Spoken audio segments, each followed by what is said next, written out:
I'm Jule, I'm a lead business partner at Zalando. I consider myself a lesbian and I'm also a Berliner. Hi, I'm Salvatore, I'm Italian, I'm a dancer and I'm queer.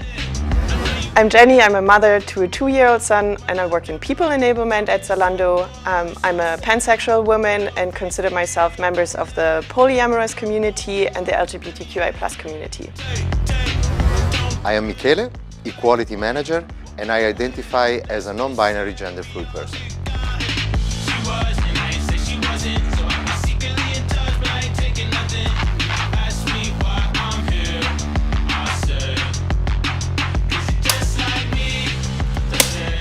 Jenny, you have a son. Do you think you're a role model to him? And how do you support him, like finding his own self-expression? Yeah, I do have a son. He's 2 years old and I hope that I'm a role model for him. I would get a video from a family member and Aiden would be, my son would be, you know, like walking hand in hand with a girl. And then they would add a comment to it, oh look, he found himself a little girlfriend. And I was so triggered. I was like, but you never send me videos when he's taking the hand of a boy saying, oh, he got himself a little boyfriend, right? Like, yeah. So I was like, please don't teach him these values. I have different values. I want to teach him in an environment where he can choose for himself whether it's a girlfriend or boyfriend. And so, yeah, these are just like, you know, little ways where I think about how can I help him to create that safe space. And then obviously it's not just me, there is an environment that also, you know, has an influence on him, but I hope that I, you know, do what I can. That's so powerful. Yeah. Please continue to do that. Thank you, Jule. For me, finding role models when it comes to self-expression, it's very hard. Now my role models are youngest generation. I find them inspiring in a certain way when it comes to especially self-expression. But the fact that maybe I didn't have role models, particularly in relation with identity and self-expression, I think that at a certain point I had to do something on my own.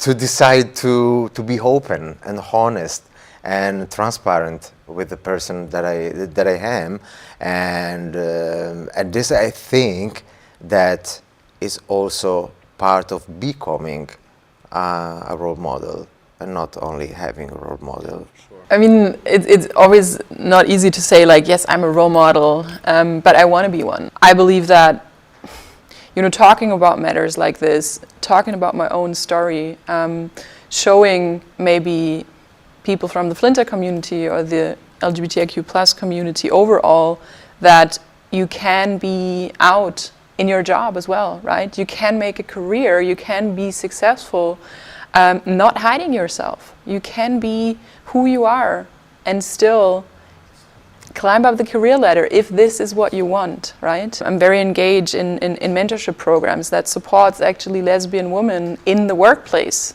to understand, you know, how can they develop their own careers. So I'm an active mentor to people who might struggle with their own identity. And I think with being myself, being the way I am, I can, you know, support them to be out and to be who they want to be. A good role model is just not only like to be a role model in your own letter of our LGBTQIA+ community, but just also to be yourself an ally to the other letters.